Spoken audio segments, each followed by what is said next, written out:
So அந்த இந்தியர் யார்? அதாவது ஈரானுக்கும் இந்தியாவுக்கும் இவ்வளோ லாங் ஸ்டாண்டிங் கனெக்ஷன் யார் அந்த இந்தியர் அப்படின்னு பார்த்தோம் அப்படின்னா, அதுக்கு நம்ம 1800க்கு போனோம். அதாவது ஃபியூ சென்ச்சுரீஸ் பேக் போனோம் அப்படின்னா, அந்த டைம்ல அதாவது இன்னைக்கு இருக்கிற உத்தரப்பிரதேஷ்ல பாரபங்கி அப்படின்னு சொல்லக்கூடிய அந்த டிஸ்ட்ரிக்ட்ல கின்டூர் அப்படின்னு ஒரு சின்ன கிராமம் இருக்கு.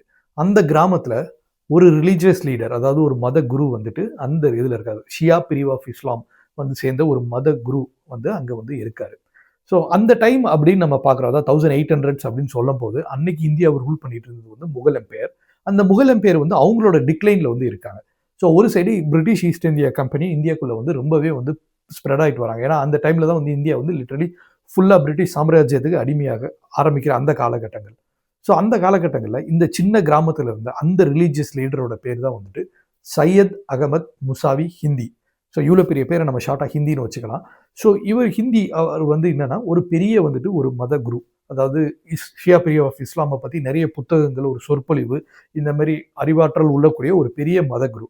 ஸோ அவர் வந்து அந்த காலகட்டங்களில் வந்து என்ன ஃபீல் பண்றாரு அப்படின்னா, சரி ஒரு சைடு வந்துட்டு முகல் சாம்ராஜ்யம் வந்து சறுக்குது, இன்னொரு சைடு வந்து பிரிட்டிஷ் ஈஸ்ட் இந்தியா உள்ள வராங்க. ஸோ நம்ம வந்து இங்க இருந்து வந்து வெளியில போறது தான் நல்லது. நம்ம இங்க இருந்து வெளியில போய் அதாவது இஸ்லாம் மெயினா பிரிடாமினண்டா இருக்கிற நாடுகளுக்கு போய் நம்மளோட மதத்தை பத்தியும் நம்ம மதத்தை சார்ந்த அறிவுகளை வந்து நம்ம நிறைய தேடணும் அப்படின்ற ஒரு காரணத்துக்காண்டி அவர் அங்கிருந்து கிளம்பி ஈராக்குக்கு போறாரு. ஈராக்ல இருக்க அதாவது இமாம் அலி அப்படின்றவரோட சமாதி. இந்த இமாம் அலி யார் அப்படின்னு பார்த்தோம்னா ப்ராஃபட் முகமதோட கசின் அப்படி